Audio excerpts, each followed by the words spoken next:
What is happening, YouTube? So, apparently, it's been a month since I've owned this watch. Um, I got this thing, and I planned on buying it just to upgrade. I planned on buying it to upgrade to an 1803 President or some sort of variant.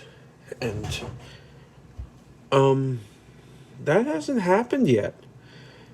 Now, I don't know what the future holds, but every time that I get presented with an opportunity to get rid of this thing, I can't bring myself to it. I just don't want to. It is probably the best all-around watch that I've owned. I know it's been a month of ownership. It haven't been like I've owned it a year or two or whatever it may be, but it's my first step into the world of sport model Rolexes. I've owned Datejust before, and they're great watches, but it's Datejust. It's 36 millimeters, and it's what a watch is. It's what a lot of watches want to mimic. Now, I'm not a Rolex fanboy. Never have been. Until I got this watch. I think it is a fantastic daily driver. And it also flies under the radar. You got a lot of crazy things going on in this world right now. And one of them is, I've seen a lot of muggings internationally. Paris, London, especially for high-end watches, where you'll get held up for it. You'll get your wristwear taken. And I love subs. I love GMT masters. But people see a sub and they see a GMT master and they say, that is a Rolex. They don't know if it's a real or a fake, but you see this and you don't think it's Rolex. It's a watch. It's a white dial, but it flies under the radar compared to other Rolexes. I was thinking about trading it toward the newer Explorer variant with the orange hand, but I found it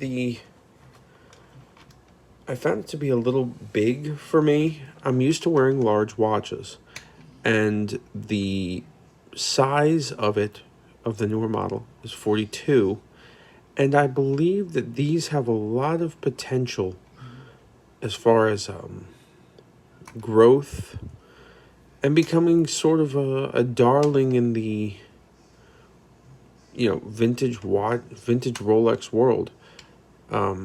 They're just solid watches. I mean, it's something that I'm happy to kind of beat around, wear, and not really worry about scratches and scuffs, as you can plainly see on the bezel.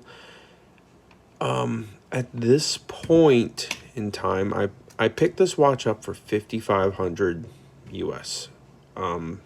It was through trades, and it was $5,500. It's a 1989 L series, very early 16570 reference. I'm hunting around for some non-service hands. These are service hands. They are Luminova hands, but the dial, if the camera wants to cooperate, which it probably doesn't, you could see at the 6 o'clock, it is a tritium dial. It doesn't bother me, but if I hold on to it, I would really like to find some non-serviced hands.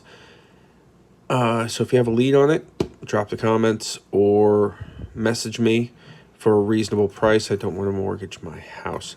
I'm a mechanic by trade, and I do wear this sometimes when I'm not digging into car guts. If I'm working on the outside of the car, because I like wearing it. It's a tool watch. I think Hans Wilsdorf would want it to be worn as such. They're some are for status symbols, some are just strictly a tool watch. And I really feel this is the least flashy, most hardcore tool watch Rolex has to offer. One other thing that I really do like about it is how thin it is. It's 12 millimeters. It's really nice. You can slide it under a dress cuff. The bracelet is better than I've experienced with other Rolexes. This is the correct year matching bracelet. It's the non-flip lock single press steel clasp, and it's correct year for the watch.